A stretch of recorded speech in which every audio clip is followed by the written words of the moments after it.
for today's video, ayan, gumising nga kami ng maaga dahil nga may deliver kami ng yelo. As in, kagigising ko nga lang walang hilamos at walang mumog. Ang aga-aga nga pero problema kaagad ang bumungad sa amin. Maghapon kasing brand out kahapon, kaya naman ang problema namin ngayon ay walang tumigas na yelo. Pero almost 200 pieces na yelo kasi ang order ngayon. Pero buti na lang at merong 3 freezer na matigas na yung yelo niya. Kaya naman pinagbabaklas na namin para naman mailipat na namin dito sa chest freezer. Kailangan na kasing ilipat niyan sa chest freezer para ready to deliver na lang mamaya. Wala kasi sila Tita Salin na gagawa nito, kaya naman ako na ang gumawa. Kasi nga maghapon talaga yung brand out kahapon at hindi nga tumigas yung mga nagawa niyang yelo. Habang nagkakarga nga ako ng yelo sa chest freezer, nalalaglag yung leggings ko.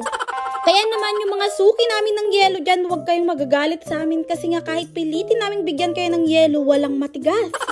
Dinahandahan ko nga lang yung paglalagay ng yelo dito sa chest freezer kasi nga masisira na yung supot niya. At maya-maya nga lang ay meron ka agad order. Bali, 2 palengke kasi itong dinideliveran namin ng yelo. At ang nag-order nga ay tindera din ng isda. Bali, 30 pieces lang naman ang order niya, kaya naman for the go na. Gaya nga nang sabi ko sa inyo kanina ay kukulangin nga yung yelo namin dahil nga hindi pa matigas yung iba. Kaya naman nag-order na kami ng ibang yelo. Yes, kapag ganito na nagkukulang po talaga yung mga isusupply namin ay nag-order na kami sa ibang nagtitinda ng yelo dito sa amin. Ganun lang ang buhay, support lang para lahat kikita. Bali, ang order naman ngayon ay 160 pieces. Naka-apron na nga ako sa lagay na yan kasi nga naglilinis na ako ng bahay. Ewan ko ba kung kailan naman walang matigas na yelo ngayon, ay ngayon pa sobrang daming order. Dahil nga ubus na yung yelo namin, eto umorder na kami kay Tito Chad ng extra para naman sa mga order pa mamayang tanghali. At dahil nga nakapaglarga na naman, for the go na naman ng person para mag-deliver. Hindi na nga ako sumama sa pagdi-deliver dahil nga meron akong 2 batang liliguin para pumasok sa school nila. Bago ko nga pala sila paliguan ay nire-ready ko muna yung mga baon nila at yung mga uniform nila. Para naman kapag nabihisan ko na sila ay wala akong nakakalimutan. Diyos ko, pag ganito ba naman talaga kadami ang baon mo, sino namang hindi sisipagin pumasok niyan?